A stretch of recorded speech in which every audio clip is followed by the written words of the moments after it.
You're listening to Deacon Live. Deacon Live. Deacon Live. From the Queen City studio. With the Deacon Live. Right now. Ready? Yes. Welcome back, guys. You're listening to Deacon Live right here on Proper Radio. My name is the Deacon. Over to my far right-hand side is Teacher-man. Hey, Deke, right and tight. All right. You can give us a call here at the station at 407-448-8800. Text us live at any time at the Queen City studio located in downtown Charlotte, North Carolina at 407-448-8800. And don't forget you're listening to us on the Prophet Radio website. Make sure you go to all our social network and connections and stuff, and make sure you follow us, link us, and become a Patreon. You remember that, Deacon? Or yes, Deacon, Teacher, whatever your name is. Yeah. I'm talking to myself. Hey, Deacon, you like it? Yeah, I like it. Okay, cool. Yeah, it's nice to own part of what you listen to. You know? Yeah, okay, excuse there. me. Oh, Yeah, sure, I went good. right down the wrong pipe. It's nice to have a vested interest in what you listen to and watch and whatever you do on a daily basis. Well, you know what? Part of the good thing is we do all these little behind the camera stuff. Pre-show, we talk about stuff that we're going to talk about. We talk about stuff that we don't even talk about on the air. Little snippets about what's going on in Teacher-man's life, what's going on in my life. Excuse me. That really went down the wrong pipe. I'm sorry. And then what we do is, if you want to get a little bit more of the environment that Deacon Live is, you get to be part of that with the Patreon, and it's just a contribution to the show, which is great. We all love it. We all need it. Everyone could use a little contribution. Ah, but of course. So, Teacher-man, anything new with you? Anything new with the bed? The bed's still up and running? Oh, my goodness. The bed is wonderful. Good. The bed is absolutely fantastic. And we are giving up completely on the truck, right? Oh, that doesn't even enter my mind. Okay, so we're good on I still that. see the people, but they know the truck is off base. So I've got good news. All right, good news is great. I went to the doctor the other day, and this is my normal practitioner. Well, nurse practitioner, right? Oh, this is your... Physical doctor. right, your... The one who sticks her fingers in my butt. Okay, yes. Okay, so that doctor, I don't know how else to describe her, but she's my... Primary care physician. That's exactly the words I was looking for. So she said, well, they always send in the training nurse. What's the one that helps her? Usually it's a physician's assistant, Okay. or it's an office assistant. Okay, so this was a physician assistant. PA? PA. All right, there you go. Score. So she comes in, and I've never seen this one before. Normally I have this one young lady who comes in. She's really nice, real polite and stuff. And this one I've never seen before. I'm like, all right, you never know what you're going to get when you get a new one. Is she going to have an attitude, or she does something wrong that kind of drives you insane? Yeah. Why does she do that? And she puts the thing on the wrong finger, or the cuff, the blood pressure thing on the wrong arm, or what? Anyways, so she comes in and she, goes down the list. Are you still living it here? And this is your phone number, and blah, blah, blah. And I'm like, yeah, everything's good. And she said, are you still on the whatever, blah, blah, blah medication? And I go, well, no, I haven't. I didn't cash in her slip that she gave me, the prescription. I said, I didn't cash it in. Okay, well, I'll just leave that blank, and she'll talk to you about that. And I'm like, Okay. oh, God, here we go. So then she comes in, and she's like, hey, Deacon, how are you? And I go, I'm good. And she's looking at the stats that the PA put in, and she's like, oh, looks like you're down 8.5 pounds. That's great. I go, thank you very much. I did all the diet and stuff and everything that you told me to do. And then she goes, and you're still taking the zicam melaphenidine? And I go, no, I haven't taken it. She goes, oh, you didn't take it today? And I go, no, I haven't taken it at all. I never filled the prescription. Yeah, and she goes, really? And your high blood pressure is 122/80? She's like, that's really good. She's like, and you did all that without prescription? I said, look, I know I've been slacking. I know I've been, doing this and doing that. And I said, I'm not getting on medication for this. I said, I can control this. So I looked at myself in the mirror, and I said, Deacon, you can do this. So dropping the weight, doing the exercise, and all this stuff. And she's like, she actually goes, give me a high five. Now, I don't high five girls. Okay? But the doctor, what am I going to say? Well, when the doctor says you do. Yeah. Well, yeah, when the doctor says, give me a high five, I kind of feel obligated because I don't want to Right. I don't want to sit there and explain why I don't high five girls. And my wife hates it too. She's like, give me a goddamn high five. I'm like, no. So she goes, I said, but I would have lost another 5 pounds. I said, unfortunately, I've got, what's the Achilles heel, that muscle, that tendon that's on the back of your heel? It's a tendon, The right? Achilles tendon. Yeah. And it burns. It burns, and I'm walking with a limp.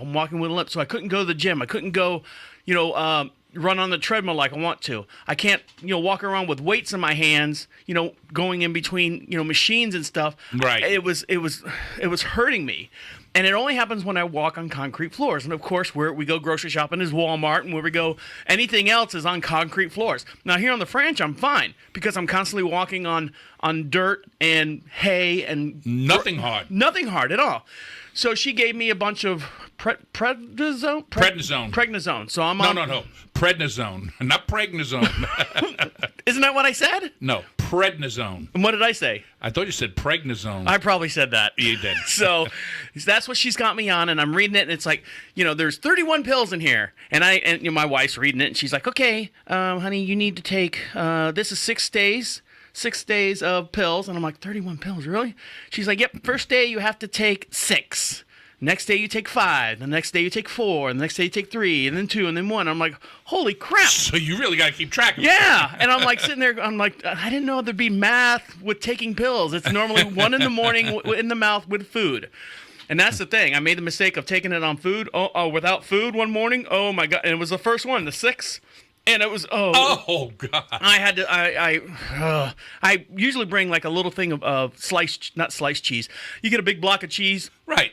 I take a couple slices off of that, and I carry it with me, like in my pocket, like pocket cheese. Yeah. I stick it in my little cooler, and just for a snack, so I'm not running to the snack machine. I'm not running, to the Quickie Mart down the road and grabbing something. So I keep the cheese with me in a cooler in my bag. Okay, so don't get we any. got it. Okay, and so take a couple bites of that, and I was better. I was fine. I was good. So that was my doctor's appointment. Oh, that's very good. Yeah. Congratulations. Thank you. So I'm doing well, and I think my next one is the big one. This one. Oh. That one is coming up in, I think she said May. So we'll find out. But you have not yet got on the scale yet. But you've got some other stuff going on, which if you're part of if you're a Patreon, if you're part of the Patreon, you can hear those episodes about what Teacher-man's going on. Give us a call here at the station at 407-448-8800. Text us live at any time at the Queen City Studio, located in downtown Charlotte, North Carolina. What were you going to say? No, I was going to say, don't give it away. Don't give it away. Because that's what the Patreon is all for. Right. Little secret little things that happen behind the camera, and dives a little bit more deeper in the life that Snippets, personal stuff. Yeah, but it's I don't want to bore the people with the drama as I sit here and talk to you about the my doctor's appointment, which I'm sure is riveting for you out there. And speaking of riveting, I got my crown put in today. Oh, very good. Yep. I went down to the dentist. Now here's the thing. I know it's not going to be all doctor talk. We have dental insurance, and then there's a threshold. You're only allowed to spend so much money for your. I got you. Yeah, you know what I mean. Right. So it's like it's insurance. That's what it is, though. I get 4 cleanings a year. Actually, I get 6. I think the word you're looking for is you have a cap. Is it a cap? No, I have. You have a cap. In other words, you can't go over a certain amount. I thought you were talking about my tooth. I go, no, it's a crown. Yes, I can't go over a certain amount without it being out of pocket. So, for example, I get cleanings. I get 6 cleanings out of the year. I use at least 4 if not 5. Uh-huh. And I know the program director is like going, really, getting your teeth cleaned again? I'm like, yeah, I can afford. Oh, I say I can afford it. My insurance covers it. I'm getting them done. Many years of not having it done has led to what I'm going through now. Now, granted, I don't have yuck mouth. I got 1 cavity in the back here. There's some bone loss on what they call it, but it's just hereditary. I've always, my family has always had bone loss in their teeth. We come from a long family of bone loss. Yes. But I had a tooth in the back that was so bad from a thing that was going on from even back in my teenager days. My mom tried to fix something, and she didn't follow through with it. So it ruined the gum on one of my tooth, so unfortunately I had to get a crown. Well, here's the story. So I was supposed to get fillings and my crown finished today. So I ran over my budget, so it would have been like out of pocket today would have been over $1,000-something just for my fillings. Oh boy. Yeah, well, there's 2 fillings, but it's like in the very, very back of my mouth, my meth mouth in the back where I smoke meth. So For surface. That's what makes it because fillings can be a single, double, triple, or quadruple surface. Okay. And depending on how many surfaces are involved in the filling, that's going to determine the cost of the filling. Right. So I don't know. I mean, it doesn't hurt, doesn't bother me. I can't stick my finger back there and stick my finger in the fill. Anyway, so I just got the cap done today, and basically, I guess they just pop off the old one, put a little super glue on the new one, stick it in there. They tell you to close your mouth. You bite on something. They wait for it to seal up, and they scrape all the gum off. You're good to go. Yeah. That was it. So I got out a little bit early. I'm happy. I had to take care of some stuff at the French, so it gave me time to do that and rush home. Terrific. Take care of the French stuff, and then run here to the studio to do the show. So we'd like to thank each and every one of you for joining us on my little doctor talk right there. How about that? So next week, our guest is Dr. Oz. Right. You know what? I've got some people are hitting me up on the instant message on the Facebook page.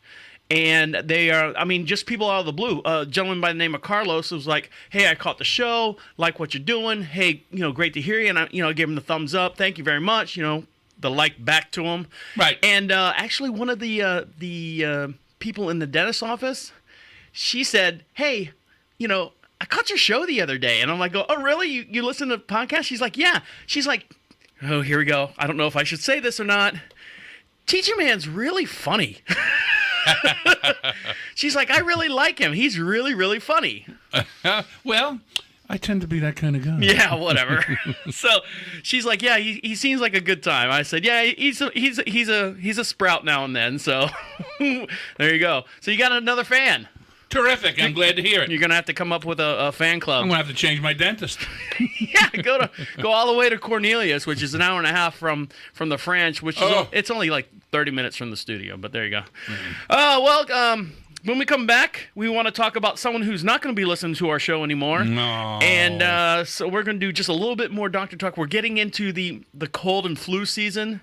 And I want to bust some myths and just give you a little update of what it is, a cold is, and what a flu is. So stick around. You're listening to Deacon Live right here on Prophet Radio. I'll be right back. You're listening to Deacon Live. Deacon Live. Deacon Live. You got to create your own smacker. Smacker whacker. Welcome back. You're listening to Deacon Live right here on Prophet Radio. My name is the Deacon. Over to my far right hand side is Teacher-man. I got to change where I used to wave over there. I know. Now I got to wave over here. I tried to move the cameras around a little bit better so it's not stagnant. I've actually raised mine up. Here, let me switch screens so everyone can see. I've raised mine up a little bit just so people can see me, get a better attraction as far as my beautiful face. So we were talking about it's cold and flu season coming up. Well, yeah. I mean, it's the middle of, and with the rain and stuff that we're having here in the Queen City studio, which you can call us at any time at 407-448-8800. Text us live at any time. In downtown Charlotte, North Carolina at 407-448-8800. There's some myths and stuff where people go, oh, I've got the cold or I've got a flu. I had one of the salespeople downstairs asked me, hey, he's like, I'm not feeling well. My throat's a little scratchy. I'm like, all right, cool. And he's like, I'm not going to be able to have lunch with you the other day. I said, oh, okay, that's fine. So the next day he calls me and says, oh, I've got the flu. I'm going to be out for the rest of the week. And I'm like, okay, so you're calling me, telling me that... How do you know? Yeah, that you had the flu. When you're just like, oh, my throat's a little scratchy. He's like, I'm going to be out a couple days. I'm like, all right, that's fine. I don't care what you do with yourself. I mean, you're a salesperson. You're not going to make any money if you're sitting in bed. But who knows if he had the flu or not. But here's the funny part. Uh-huh. The Panthers played on Thursday. He just happened to be out on Friday. And the Panthers lost the other day, so there you go on that. I think he had Panther loss flu. Panther flu. Yep, Panther cocktail flu or something. So there's a main difference between the flu and a cold. Now, Teacher-man, give me your idea, your perception of what a cold and a flu is. Well, I know, for example, one thing you can count on with a flu. If you have body aches, that will definitely indicate a flu. You are not going to get body aches with a cold. So, if you've got body aches, you can definitely say with whatever's going on with you, with the sore throat and possibly a fever, and 99% of the time with a cold, you do not have a fever. You can have a fever with the flu. Okay. And the flu can last 5 to 7 days. A cold can last weeks. I don't know. Am I? I don't know. I mean, I know. I had the flu one time when I was like 14 years old, and I know it was a flu because I had the body aches. I was in bed for 3 days. I couldn't move, couldn't eat, couldn't drink, couldn't do anything. Right. And I've had a cold before, and like we were talking about during the break, the average adult over the age of, 30 or 40 gets 2 to 3 colds a year. A year. I think I've been sick maybe once. I'm good. I'm good for a good one, and then a small one later on. You know what I mean? In a year? In a year, I'm good for a real good cold. And then a small, when I say a good cold, something that lasts for 7 days. But you're able to work. I mean, there might be 2 days that you have to take off because it's at the peak of it, and then of course you're coming out of it. And then I get one that lasts for maybe 2 or 3 days, or like a Thursday, Friday, and then a Saturday afternoon, and then I'm out of it. Kind of like what Amy had. Your wife had the last weekend or so, a week ago. And not only that, with a cold too, you find your energy dips. Yeah. Yeah. With a flu, you can't do shit. Yeah, and that's true. So here's a news article that actually describes the difference between two. And listen up, I want you to tell me how you feel and your reaction on this. Adults get 2 to 3 colds over here. There you go. 20% of us get the flu. Here to help clear up the confusion. Okay. Holly, good morning. Good morning. This is such a good segment because it determines what kind of medication you need, if any. How do you know if it's a cold or a flu? Sure. You know, it's one of these things where we often use the terms cold and flu interchangeably, but they are completely distinct illnesses with their own set of symptoms, and the differences can actually be picked up right away. So colds tend to start very gradually. You might get a slight sore throat, and then the congestion begins, and 1 or 2 days into it, you can develop a cough. And I think that's what the sales guy had, because he was like, "Oh, my throat's a little scratchy," and then all of a sudden, boom, I got the flu. The flu. Mucilix. He lives and dies by Mucilix. Really? Yeah, I mean, he was like, "Oh, I got the cold, Mucilix. I got a whatever, Mucilix." He lives and dies by that. Well, Mucilix is supposed to be good about breaking up phlegm or congestion in the chest. As my wife goes, it's an expectant. Expectorant. That's what I said. If you're expectant, you're having a kid. Oh, no. Well, I've coughed up something big enough for me a kid. All right, here we go. The flu is very different. It has a sudden, severe, and abrupt onset. 1 minute you feel fine, the next you feel like you were flattened by a truck. The herald symptoms really are fever, body aches, chills, and fatigue. There you go. The other important reason to be able to distinguish between the two is that the common colds are annoying. They're What? You were going to say something? I was going to say, just call me Dr. K. Okay. Oh, is that what you said? Very serious. That's not the case with the flu. The flu causes more than 24,000 deaths a year and about 200,000 hospitalizations, sometimes more. Here, let me get to this. Tamiflu and Relenza. Those shorten both the course of the illness and the severity of your influenza detection kit. What you do, you take this swab. I want you to hear this one right here. This is is flu. And so if it's positive, what do you do then? Well, if it's positive, if you've just started to have symptoms within the first 48 hours, you can take the antiviral medicine and get some relief. And if it's negative, it is the cold, and you just kind of have to tough it out with chicken soup And and does the rest. antiviral medicine have to be prescribed? It does have to be prescribed. Right. And another important point, antibiotics are not at all effective against the common cold. That's what I want you to hear. Antibiotics don't do a damn thing. Do you how many doctors prescribe antibiotics Really? when somebody comes in with a cold? That's dumb. Only treat bacteria. Both the common cold and the flu are viral illnesses. So there you go. Right. You got it? Yep. So no antibacterial stuff in your chicken soup when you're doing that. Yeah, and matter of fact, you'd rather have something viral than bacterial. Trust me. Right. So something that she said there is how many? What'd she say? 24,000 people die from the flu every year. And they're usually in the older group. Right. And, well, there's a gentleman who's in the older group. He won't be listening to the show anymore because he passed away, whether it be the flu or not. I don't know. He was 95 years old. 95 years old. This gentleman's name, you might have heard of him. You might have seen him. I know you've seen the characters that he's created. Okay. Mr. Stan Lee has passed away. That is too bad. And as a matter of fact, yes, I have heard of him. Yes, I know about him. I know who he is, and I know what he's responsible for. Were you a big comic book reader growing up? I went through on and off. I didn't regularly sit down. I didn't regularly sit down and read anything. Right, because I was on the go all the time. You were surfing full. Yeah. But did you have any like favorite comic book characters that you used to? Oh, I have to read that one, or I have to, see what's going on with, whatever the character that you. Well, really, the only character. Or were you an Archie Comics guy? No. Absolutely not. The only comic book characters that I really remember back when I was young, was Batman and Robin. Right. Green Lantern. Okay. Superman, of course. Right. And the staples, the ones that created the comic books. Everyone knows the top 10 guys. Right. Can you name some of the? And you saw my screen, so don't look at my screen. All right. Are you looking at my screen? I'm looking at you. All right, don't look at me. You can look at me. All right. That's harder than looking at the screen. All right, so name a couple characters that Stan Lee's created. Can you name any? Just think about, because he always makes an appearance in the movie. I'm going to tell you about that here in just one sec. So a couple characters that he's created. I'm going to guess maybe Spider-Man. Spider-Man's one of the top ones. I'm going to guess maybe. Geez, Criminy. You know what? I know you're drawing a blank here, but I'm drawing a blank. I'm looking at all these right here. Now these are at least 30 of them. So I'm going to spit out. Really? I'm going to spit out a couple. You've got Vision, of course, Pepper Potts, Man-Thing, Daredevil. I didn't know he did that. Jean Grey, Shocker, Adam Warlock, Mysterio, Thor, Quicksilver, Wasp, Magneto. Let's see who else is in here. Professor X, Nick Fury, Doctor Doom, Red Skull. We've all heard these because you know why? These are all being made into movies now. Doctor Octopus, The Punisher, Clint Barton. I guess that's what's a Green Arrow or whatever. Not Green Arrow, but Captain America. It looks like. I don't know. I don't think that's right.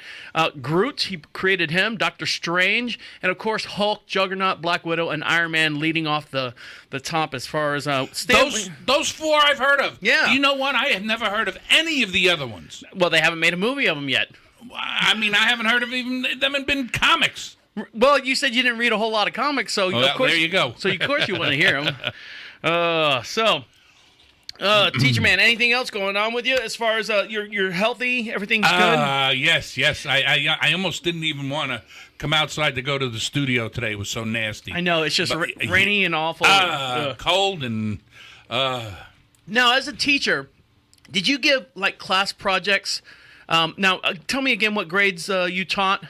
Anywhere from, basically 6th grade through high school. Okay. Anywhere in there. So did you give, projects for people to do in their classes, group projects or outside of the school classroom projects? Absolutely. And did, what was your, I guess, not response, but did everyone do them? Because I know I hated doing projects. I hated doing group projects because you always have the one guy who doesn't want to do anything. And you've got the one guy who wants to do everything. And you ended up, pulling the rest of the group with you that you're, Well, you try and set up, see, I always set up the groups. Okay.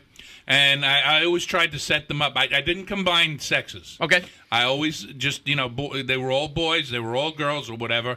And I tried to mix personalities. Okay.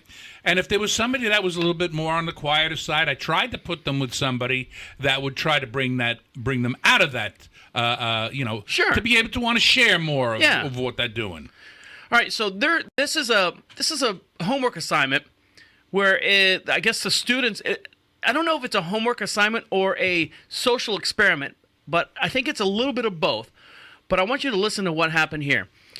Channing Cowan and several other classmates were doing a social experiment for their psychology class at a local mall when he was grabbed by a shopper. A shopper physically grabbed him, assaulted him. And so he was basically going down there. I'm going to turn this volume down. Whoops. Yep, I know there's a little commercial ad right there. And what he was doing was I guess the experiment was he's a teenager, and I'm not going to give it away. He's a teenager, and he was asking for people's cell phones. Could I borrow your cell phone for a second? I got to make an important phone call. I got to do this. I got to do that. So here's what happened. This gentleman grabbed the student, and here we go. This is a whole lot lower. So yeah, see there. I mean, he's got his hands in his face. Than they thought anyone would actually stoop. can't hear anything, but he was grabbing him and touching him and, you know, just kind of pulling on him. 17-year-old Channing Cowan walked up to... All right, so that's the student. Can you describe him a little bit? Is it a girl or a boy? I don't know. His name's Chanham. I don't know. That could go either way. Complete strangers in the Let me. I have good eyes. I have good eyes today. Okay, good. And I have absolutely nothing for you to read. You ready? Asking to borrow cell phones. I got 10 straight, nose and stuff. When one of the men he asked suddenly accused Channing of stealing his wife's wallet. Channing. He actually grabbed me and he threatened to whoop my, Now if you look at him, he is a white or a lighter skin boy, teenage boy. He's from a mixed family. He is from his father is a black gentleman and his mom is a white female. Lady, woman, I don't know what the equivalent is. A young lady. And he's got his hair in the braids and he's wearing, what the clothes kids wear at that age Channing group. Didn't have it. Turns out the woman had left it inside a store. My heart it didn't break because I know it happens all the time. But it was so scary for me because I wasn't there. And I know he's a senior, but at the same time, he's my baby. It disturbs me. This is some stuff that I've dealt with a lot. Channing's parents tell problem solvers they want to speak with the man who grabbed their son. Because I want to know why. I want to know why. What if the roles were reversed? What if it was your child and I was doing that to you? How would you feel? And they hope this video opens eyes. I don't think it's based on the... Just to see people walk by. Hold on, what did he say? I think he said... Racism still exists. This video opens eyes that racism still exists. But how would he know? How would he know? Because he, like I said, he's a very light-skinned boy. He takes on his mother's traits. I mean, his dad is very, very dark. His mom is very, very light. He represents his mom a little bit more as far as skin tone.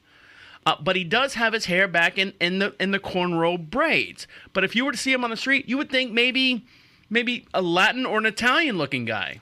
Hispanic, maybe? I don't know. Yeah. But I'll tell you what. What? My feeling, first of all, seeing this, right after all the hoopla of people saying, can I use your phone? And then taking $100 or $50 out of your account? Yeah. And giving you your phone back? Yeah. I would be very standoffish if a kid came up to me and asked me to use my phone in a mall. Yeah. But what they're saying is that the wife of the man who grabbed the guy said her wallet's missing. My wallet's missing. And come to find out, she left it in the store, and that's why he was grabbing him. So, they just assumed my wife's wallet's missing. This gentleman, this young kid of a mixed background or doesn't match what I'm used to seeing on a daily basis or I can trust, and I'm putting up air quotes so you can see us on the camera, he must have done it.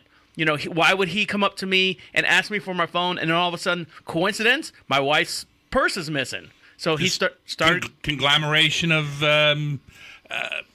mishaps. Now, I was profiled one time, many, many years ago. I was probably 15, 16 years old, and my Oak Ridge family can back me up on this, and I would walk around with a mohawk. Imagine that, me with a mohawk, a rebel kid. And I had it was the style to wear the army boots and the field jacket, my dad's old Vietnam field jacket. And of course I had safety pins all in it and stuff. And I just went to 7-Eleven, just a normal 7-Eleven, walking around just trying to find, a bag of chips or soda or whatever I was in there. Of course the field jacket's got these big, huge pockets in it. So the store clerk came up to me. This had to have been 15, 16, 17, so mid-80s. Came up to me and he literally grabbed my jacket, looked inside and goes, "What do you got there, buddy? What do you got there, buddy?" I said, "Man, get off me!" And he goes, "Hey, I was only in the store for like 2 minutes." He goes, it still sticks in my head. He goes, "Either buy or fly, buddy. Buy or fly." And I'm like I'm sitting there as a kid. I'm like I've never heard that before. I'm like, buy or fly? What the hell is this old geezer bothering me? I'm like, fuck you. I'm out of here. So, yeah. They don't want your kind in the store. Well, you know what? And talking about a rebel child, I blame my parents for that. I blame my parents completely for being a rebel child. And how do you know, and we're going to get in a little deep here, how do you know if you were raised by parents that were narcissistic? How do you know? I don't want you to answer that now. When we come back, okay. I want you to ponder on it because there's a little thing. Because I'm like, All right, let's do it this way. What does narcissistic mean? Just self-absorbed. I mean, you're the most important thing in your life, regardless of what else you have going on in your life. When you say you, the person who's narcissistic. Right. Okay. Right. All right. So when we come back, I'm gonna read down a little bit of this based on the information that I've told you on past episodes. I want you to say yes or no or maybe so. All right. Okay. So stick around. You're listening to Deacon Live right here on Prophet Radio. I'll be right back. You're listening to Deacon Live. Deacon Live. Deacon Live. Story, and that'll be on the Patreon section. For all our fans out there supporting us as far as the kid blowing off his hand in class. You're listening to Deacon Live right here on Prophet Radio. My name is the Deacon. Over to my far right side is Teacher-man. What were you gonna say? No, I was gonna say. Here's your camera. It's not the glowing ball. I know. I'm looking at the ball. I forgot what I was gonna say. You were gonna say. Shit. All right. Well, think about it.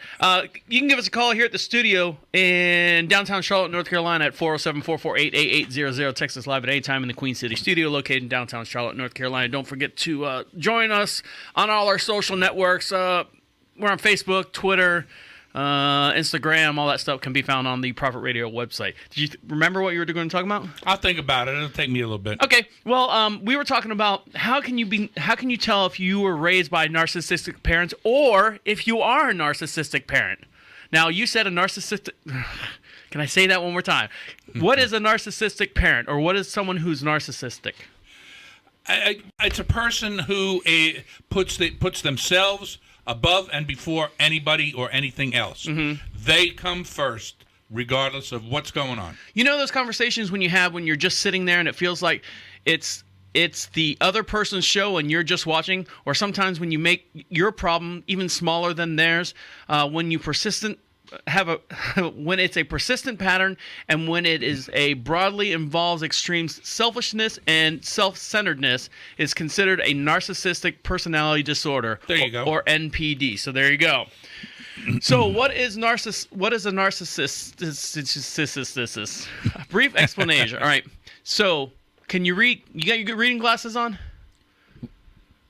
Let me move in. All right, move in. Go ahead. All right. So a brief explanator of what narcissistic is, according to the Diagnostic and Statistical Manual of Mental Disorders, known as MS or DSM-5. I also have dyslexia, by the way. I do. I honestly do. Yeah. Is defined as pervasive pattern of pervasive pattern. Go ahead and read from there. Of grandiosity. I can't see that word. The curses on it. Need for admiration and lack of empathy, which is caring about other people. Right. It usually begins in early adulthood, and it presents in a variety of ways, including having a grandiose sense of self-importance. That's one. You're more important than anything else. No, the person who has it is more important. Right. Not I'm more important than anybody else. All right, continue. Being preoccupied with fantasies of unlimited success. I can do anything. Mm-hmm. Whatever I put my mind to do, I can do. Now, see, I have that capability or trait. You have that trait. Yes. Believing I am special and can only be understood by another special person. See, I got that trait too. Keep going. Requires excessive admiration. Yes. Actually, you know why? Because I asked the young lady who said, I listened to the podcast, and I understand the feeling that when comedians go through. I mean, the best comedians in the world are the most narcissistic people in the world. Yeah, they want gratification. And they can be kill on stage, and they could totally miss all the applause and cheer and fanfare, and literally come off and go to one of their closest friends going, how did I do? Yeah. And I did that with her. I'm like, did you really like the show? Do you like the show? Do you really like the show? She's like, yeah, I like it. But you don't know if that's an honest answer. Yeah, I like it because you are who you are, or yeah, get out of my face. I like it. It's good. Yeah. All right, keep going here. Okay. Has a sense of entitlement. Excuse me. That's all right. Has a sense of entitlement. Like unreasonable do that. Sorry, I scrolled up. Unreasonable expectations of especially favorable treatment or automatic compliance with his or her expectations. In other words, you want what you want when you want it, and period, the end, amen. Right. That's the way it's going to be, and you're going to be pissed off if you don't get it. All right. So that's for the most part, that's what that is. So sometimes you feel like you're the parent. If you've been acting more like a caretaker than a child since you were young, this is just one way your parent could be taking advantage of you. And for the most part, I have. My parents were never around. They both worked, and I had to take care of my uncle who was had a learning disability. Okay. So I was the adult that had to take care at any age. I remember from 9 years old up until I was in high school. You ready for this one? Here's another "woe was me" story. So I was working 2 jobs. I was working for Office Depot in the morning, and I was working for Home Depot part-time at night, and going to Valencia. So I had to be at Office Depot at 5 o'clock in the morning. Granted, we lived in the neighborhood right behind Office Depot. My uncle physically had to be at work at 4 o'clock in the morning. My mom, because they have to get up to go to their regular jobs and be at their jobs at 8 o'clock. And granted, they worked a little bit later. They didn't get home till 6 o'clock at night. Right. But my mom would make me get up at 3:30, drive to the airport to drop my uncle off because that's where he worked. What did they do before you drove? They actually had a taxi service because they didn't want to get up to take my uncle to work when he got on that shift. So I had it timed out. It was 22 minutes round trip, and I had my Volkswagen Bug. And I could, if I hit the lights at 3 o'clock in the morning, I'd blow through red lights because there's nobody on that side of town. Right. 22 minutes back in home. I could still sleep for another 30 minutes before my alarm went off, then get up and then start my day from 5 o'clock to 2. 45 minute. I would run home, take a nap, and then rush to Home Depot to be there in the afternoon. And that's a long day. All right. That's a long day. But that's what my mom and dad used to make me do. They used to make me take care of my uncle. So that, I don't know, what was me? So that's one situation. How do you deal with narcissistic parents? Good news is, according to what's that person's name? Stanton. Okay. You don't have to cut them off your relationship with your parents. Start right there. Okay. Talking it out can definitely help. A lot of skills would apply, even with working with a non-narcissistic parent, communicating your needs and focusing on how you're feeling. For example, you'd say, "It really hurts me." That really hurt me. I'm sorry, but I mean, it's just communicating, I guess. But how can you communicate with a narcissistic parent when they're already narcissistic and they're not going to pay attention to you anyways? Well, and one of the things that I cannot stand is, and I can tell right away because I taught so many years. Right. If somebody's talking to me, and then it's my turn to talk, and if I'm talking to that person, and that person is, you could tell that person has no idea what I'm saying, or cares about what I'm saying. Right. I'm sorry. What were you saying? Yeah. And you know what? Instantly, I lose respect, and I don't care about that person anymore, about their feelings or whatever. Because if I'm not going to be important enough to be heard, right? I don't care if they hear me or not. You know what the funny part is? I'm glad you said that because it reminded me of when we had one of our regional managers come into the main studio. Not this studio. There's a main studio that we have, and I say studio. It's a main office building that we conduct a lot of our meetings in. And the regional manager came in and literally looked at me like this.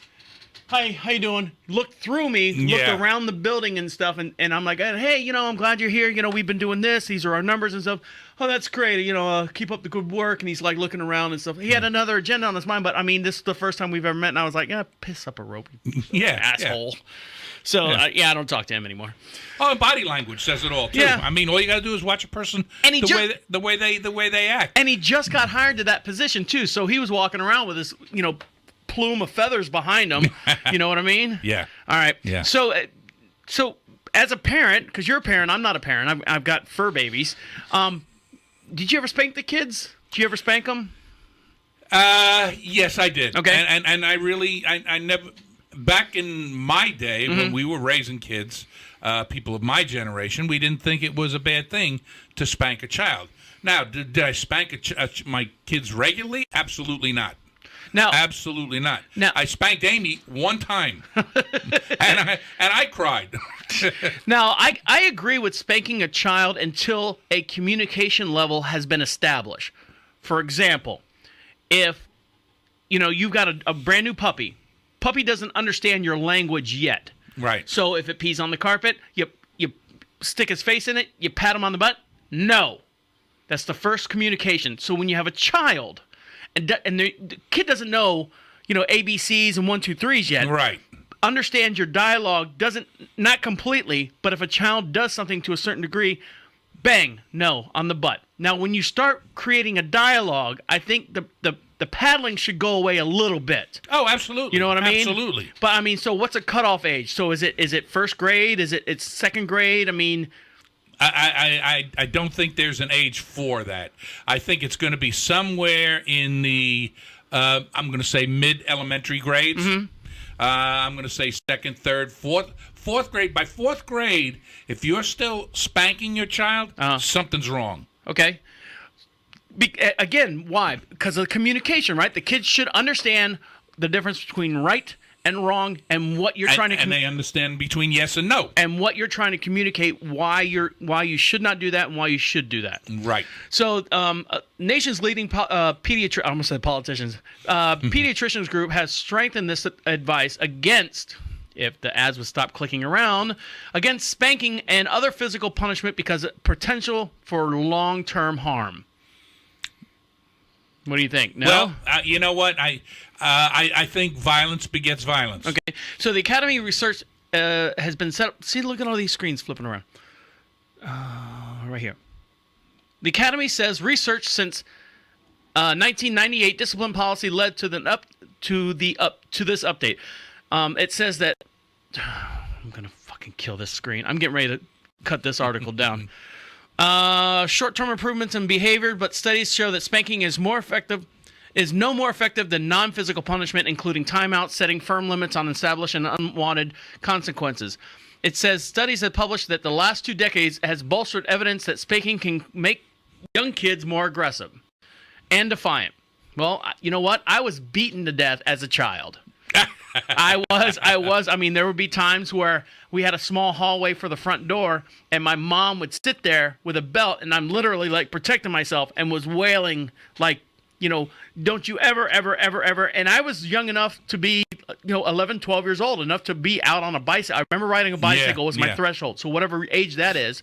And my dad would do the same thing. He'd come in and give me I used to get big whoopings all the time. Oh. Even up until, like I said, 14, 15 years old, I get big whoopings all the time. So the Academy also warns harsh and verbal abuse, including shaming kids, cited research linking them to depression and behavioral problems in teens. Well, of course, I was walking around with a friggin' mohawk and stuff. So. Well, and now you don't want to be chastised all the time, even verbally. And I used to think, after when that spanking stopped with me, I used to think, geez, Mom, Dad, spank me, get it over with.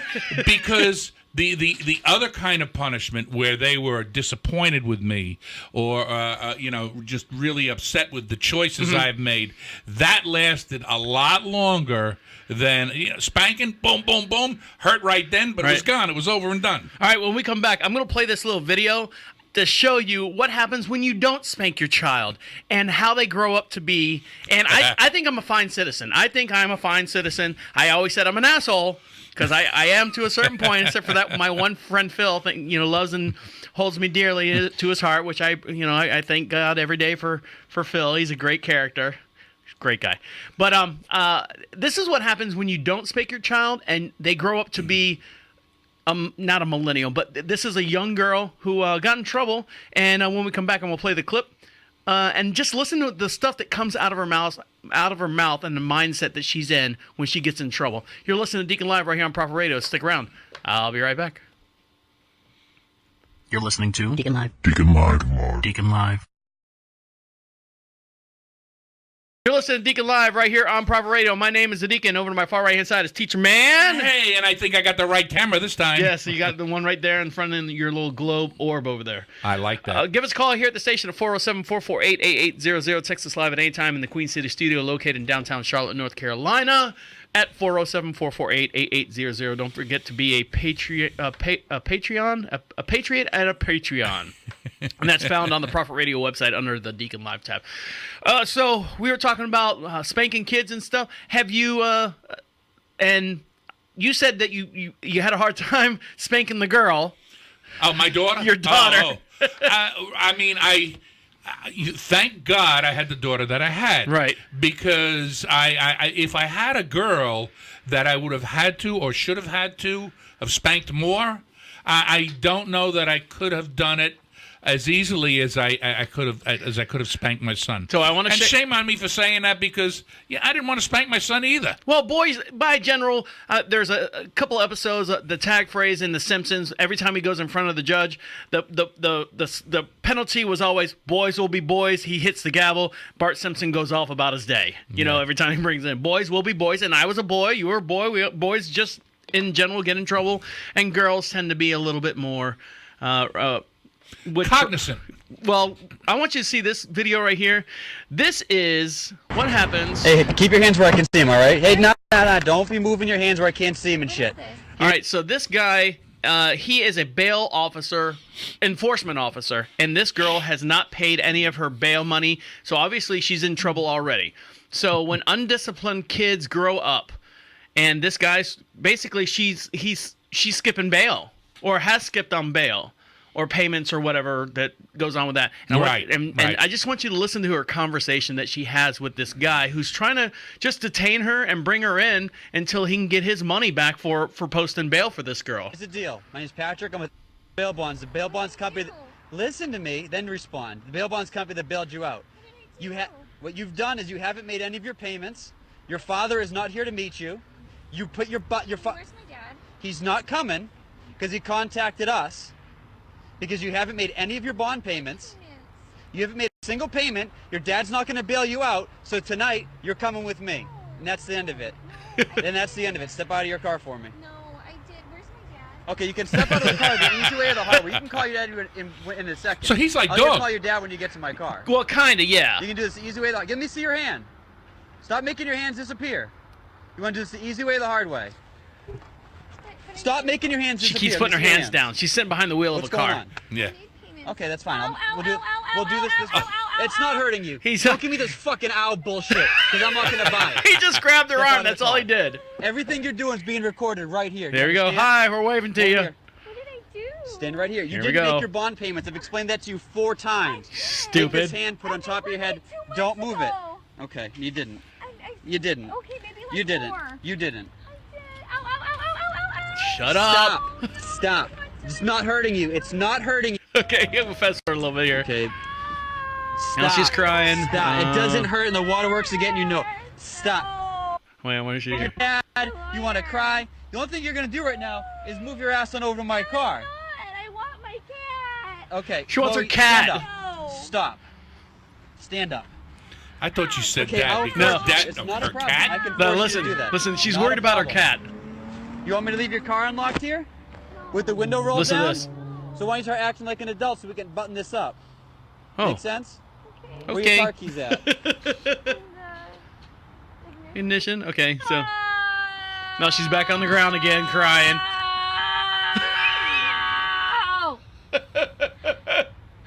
What a I get brat! all the time in the world, sweetheart. Don't commit crimes. What did we tell you? This guy's saying, why did I have to get this one? Right. Hold on. Stay right here. He Is hasn't anything even got- on you that I need to know about? No. He hasn't even got her to You're the not car gonna go yet. anywhere. All right, well, hold on. We're searching through it. All right. Stand right here. There she goes in the car. No, I'm not gonna let go of you. Oh, I want my dad. I want my dad. Oh, Jesus.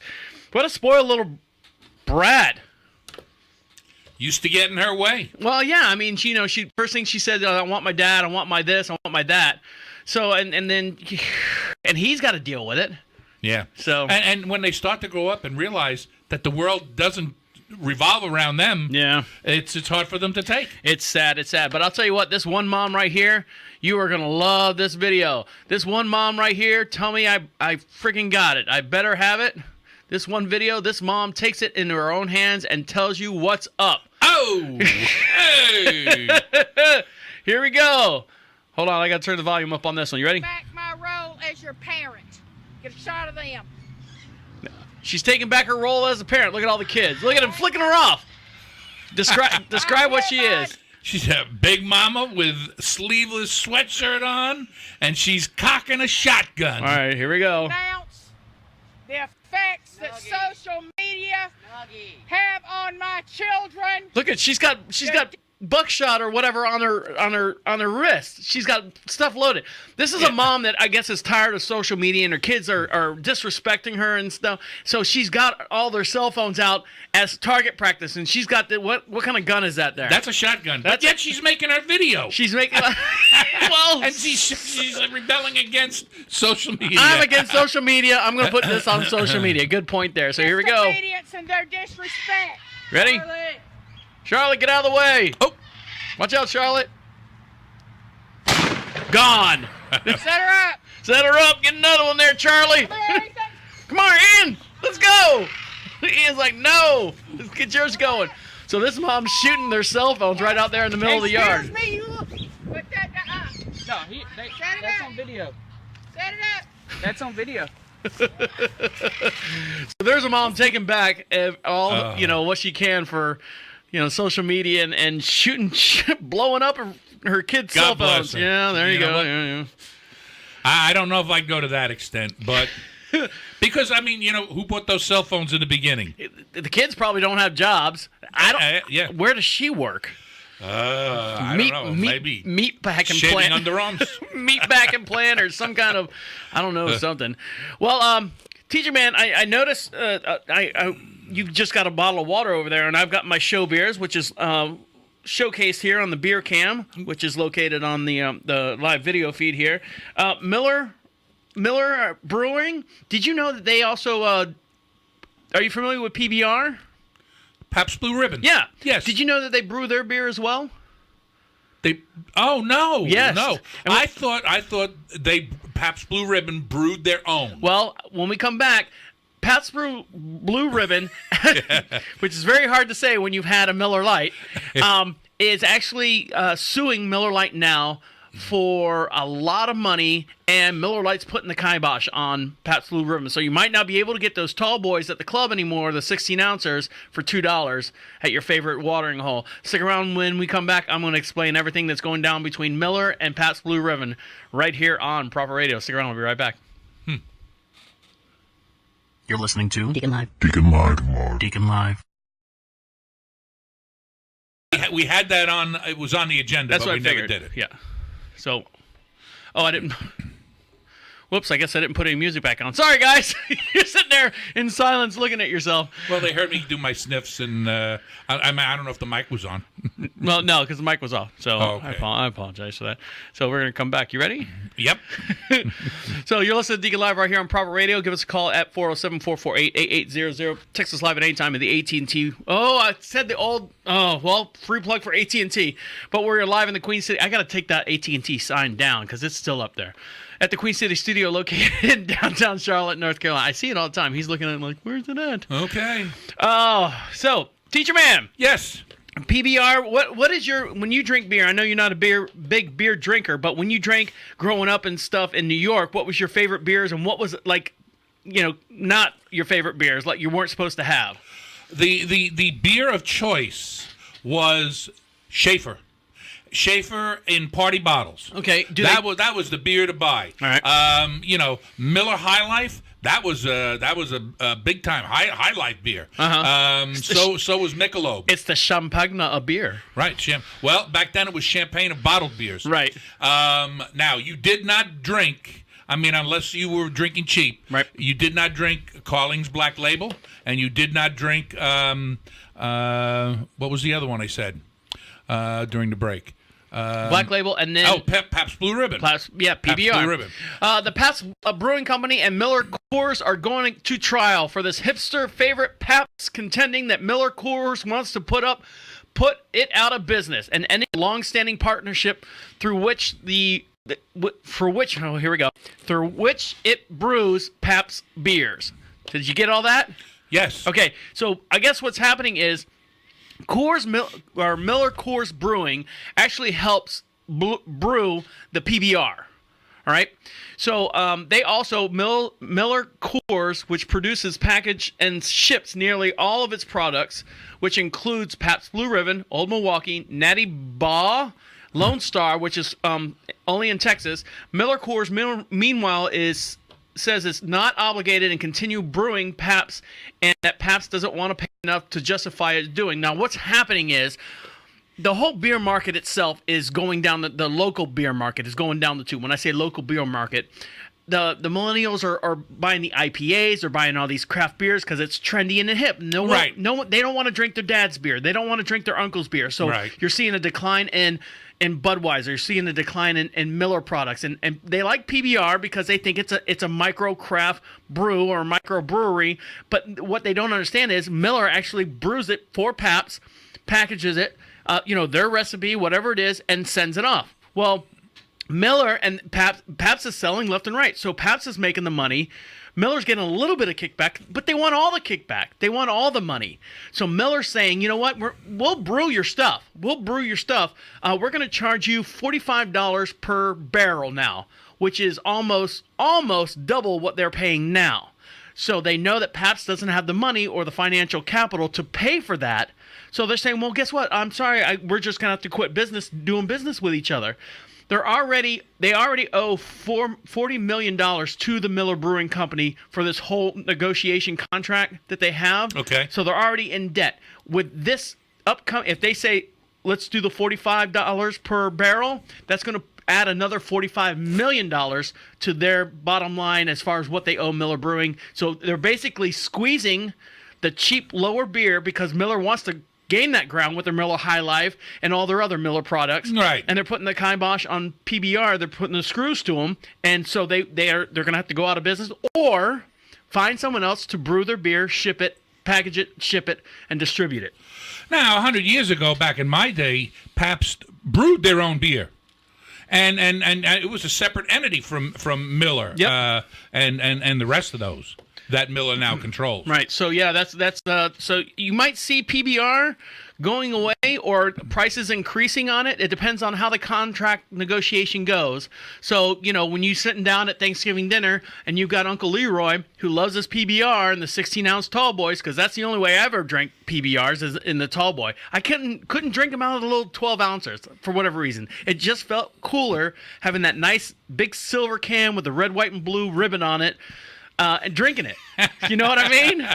Well, I get your drift, but right. I mean, what's in the can is what's in the can. What's in the can is what's in the can. And, for the longest time growing up as a kid and listening to old school rap music, and they always talked about 8-ball. Do you know what 8-ball is? I know? I know what an 8-ball is. Right, but it's slang for a certain beer or malt liquor that was out. Oh, no. Must have been Colt 45 or... Nope, Colt 45 was Colt 45. Colt 45 was Colt 45. Old English 800. Oh. And they used to call it 8-ball because it was the 8 and then the 2 zeros represented ball. So that was for a different culture right. in New York. But I used to drink the Old English all the time, 8-ball, kept the 8-ball rolling, used to call it Old Gold. And my dad goes, that's rot gut. I'm sure you've heard that before. Yep. That's the bottom of the keg or that's the bottom of whatever barrel that they make the beer out of. Yeah. That's what they scrape the bottom of, and that's how they make their Old English 800. I'm like, I don't care. It gets me fucked up. So drinking, Thanksgiving's coming right around the corner. And we talked about all the new trends and stuff for people doing turkeys and, all of a sudden a big trend on frying turkeys. You ever fried a turkey? Oh, no. We'll go to, again, my Uncle Leroy fries the turkey. And then it became a big hit. And then so everyone was doing the frying turkey. And then everyone started doing, hey, let's take a chicken and shove it in a duck and then shove it into a friggin' turkey's butt. So everyone's doing the turducken thing. I don't know if you've ever heard of that before. I've heard of it. Yes, I have. Never had it. Never had it. I heard it's a pain in the ass to make, but people sell them. Now, restaurants Even your fast food restaurants are deep frying turkeys for you. Your Bojangles up here in the Carolinas. I see Arby's is offering a deep fried turkey. Put your orders in now. We drove by the place the other day, and it says on their marquee says, pre-order your deep fried turkeys now. $39.99. Yeah, 30. And how much is a normal turkey? Shit, I don't know, but I mean for $40, $40, it's worth it. Yeah, for somebody to deep fry and I don't burn down my garage. So, I mean, that's a good thing. And what about, like, people, I don't want to say people like us, but I think I've got some good friends of mine that live over in the Huntersville area, and it's just him and her, and they might have some friends and family that come over that, the Misfits party where they don't have family or anyone, and he used to buy a deep-fried turkey, ordered it from Bojangles, go pick it up, and that was it. He didn't have to cook any turkey. All they did was the side dishes and stuff. And, when it was just him and her or you and her and whatever the case may be. Saved a lot of time for his wife. A lot of time for his wife. Well, and not only that, the one thing I have against it is I'm not a whole turkey fan. I'm a breast person. Right. I like my wife. Hey-o! Bonnie's mom always cooked a couple, sometimes 3 breasts. Uh-huh. And we always had plenty left over for sandwiches. Yeah. That was a party, yes. I had when I was doing another radio station, I had a couple of the DJs, quote unquote DJs, over to the house over in Enterprise. And I said, I deep fried the turkey and I did a regular turkey. And I said, what kind do you want? And he said, one of the main guys there said, I like all the dark meat. I like all the greasy dark meat stuff. And he's a white guy. And, normally, God, that came out so wrong. Yes. Usually black people, wake up, people. Usually people of a different culture like different cuts of meat. Colors of meat. Yep, colors of meat. But he used to take all the dark meat, all the stuff that nobody wanted, and he's like, because it's so oily and it's so moist. It's higher in calories, too. Yeah, well, you could tell where he's a big fat fuck now anyways. Okay. But here's the newest trend. Are you ready for this? No, I'm not, but I'm looking forward to it. All right, so we're going to do this year and see how it turns out. Are you ready? Go ahead. Here we go. The newest trend that's hitting the market is, would you eat a flaming hot Cheetos turkey for Thanksgiving? Now,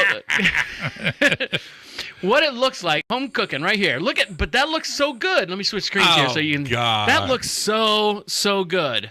Does it not? Why not put Captain Crunch on it, or and make it sweet? Hey, hold on. They might have that as well. So here we go. We are proud to be Americans. Well, I guess we should amend that in constitutional style. We should usually proud to be Americans. So let's see. It says, part of us want to celebrate the innovation behind this unique dish that, of course, could only come from America. The largest part of us wants to hide our heads in shame. The recipe is fairly simple. Involves pulverizing some flaming hot Cheetos in order to crust an oil brush turkey. So there you go. It's an oil brush turkey. You can scroll down. It looks like you're putting olive oil on it. Flamin' Hot Cheetos isn't the only chip crusted turkey options for Thanksgiving. Reynolds Wrap, which you use all the time, suggests ranch flavor, onion flavor, and also Cool Ranch Doritos. Yeah. Put some peanut butter on it and grape jelly. No. And you know what? You got your hangover sandwich already made That's for you. the next All you day. got to do is put it between bread. You can put Funyuns. You know what Funyuns are? Those Yes, are I do. Onion flavor. So there you go. That's the newest trend. I guarantee you, we're gonna hear about. I'm gonna see pictures on Facebook. People doing the Cheeto turkey or the Cool Ranch turkey, and all that stuff. So there you go.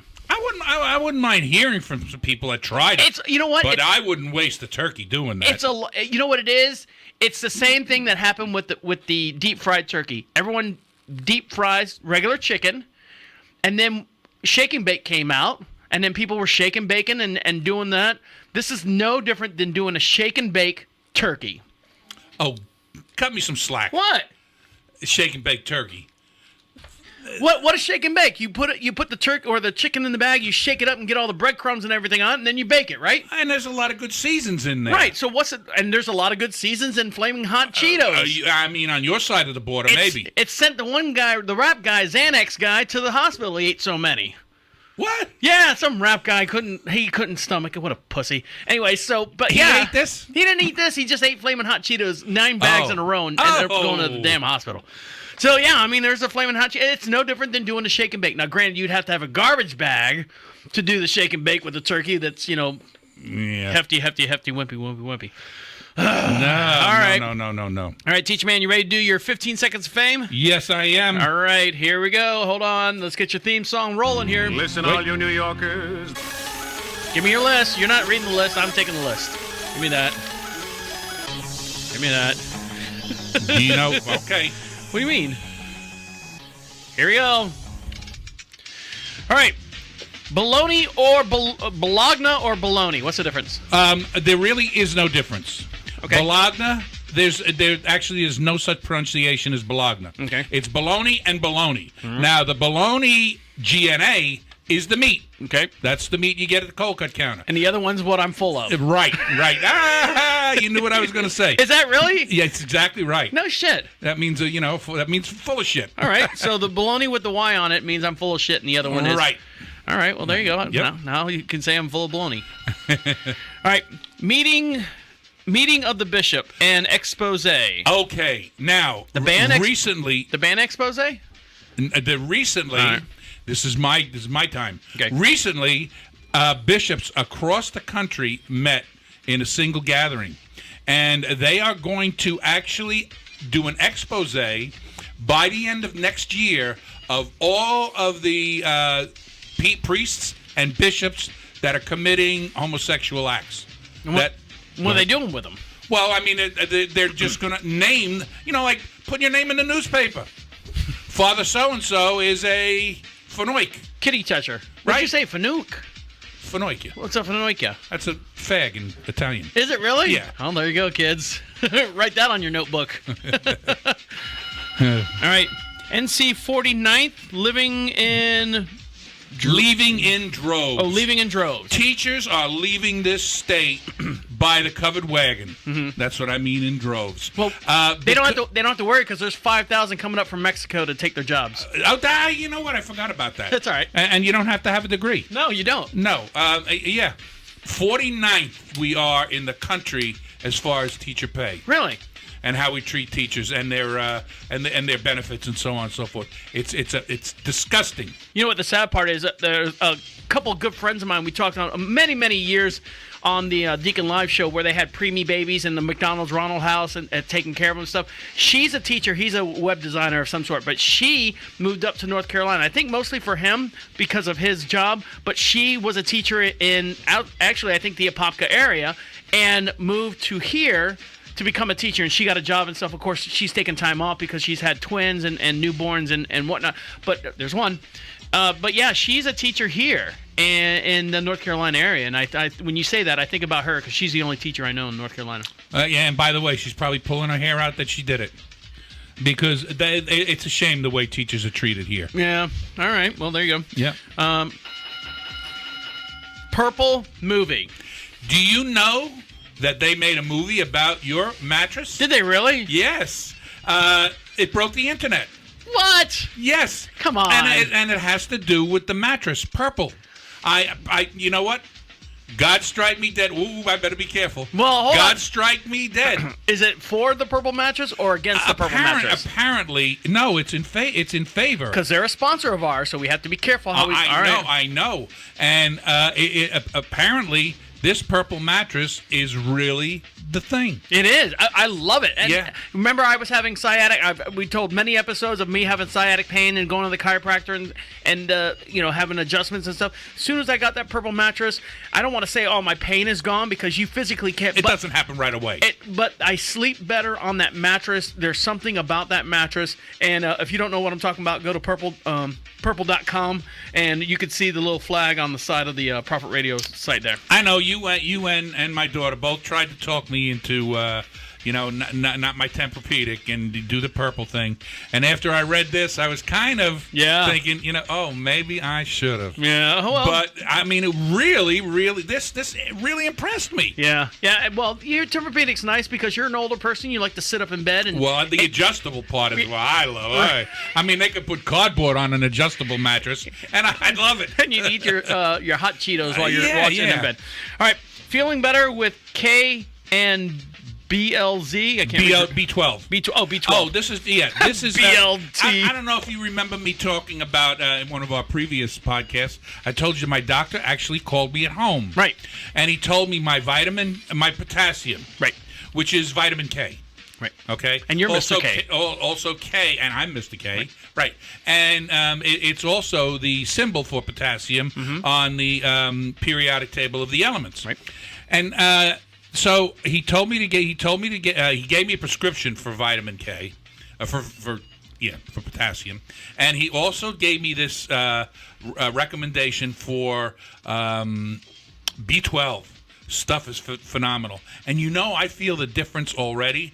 And I've only been on the stuff for 3 days. Now, do you take a complex B12 or not a complex? Because I take a B complex. No, this is not a pill. Okay. He told me, do not take a pill. He said, I want you to take it in liquid form. Okay. And it's got all sorts. I mean, you have to read. It's organic. Okay. So everything in there is good to go. Well, in the 80s, late 70s, early 80s, people were going to the doctor just to get a vitamin B12 shot. Yeah. Yeah. I mean, they still I don't do know. it today. He may give me one of those Friday. I have no idea. You're gonna be bouncing off the walls. This you just spray in your mouth and like the Zicam. Good to go. But one spray. Oh, None of this all over the place. Rinse your mouth out. One cheek. All right. Well, there you go. Anything else you want to add to that, Teacher-man? No, actually, I thought those were pretty good. Some pretty good little tidbits of info. Well, there you go. Is it possible for you to shut the fuck up for 10 seconds? All right, Teacher-man. Anything else you want to add to the show here before we wrap it up? I'm good. I thought it was a good one. How about you? I'm doing good. Make sure you follow us on the Facebook, the Twitter. Make sure you subscribe to the podcast, and you'll get instant messages as far as when we do the next update. We're live every Tuesday at 4 p.m. Eastern Standard Time right here on Prophet Radio. Don't forget to support the show. Patreon. Click on Patreon. You get a bunch of stuff. There's a bunch of free sticker packs that we've sent out to people who've been part of the show. And you get some free bonus material. You get free videos with your subscription, and it starts as low as $1 a month. You got $1 a month, you can be part of the Deacon Live show. So on behalf of Teacher-man, hey, my name is the Deacon saying good night and good night. Wait, come back. This is the end. The absolute end. Écoute-moi. You're listening to You know what? Deacon Live. Deacon Live. Deacon Live.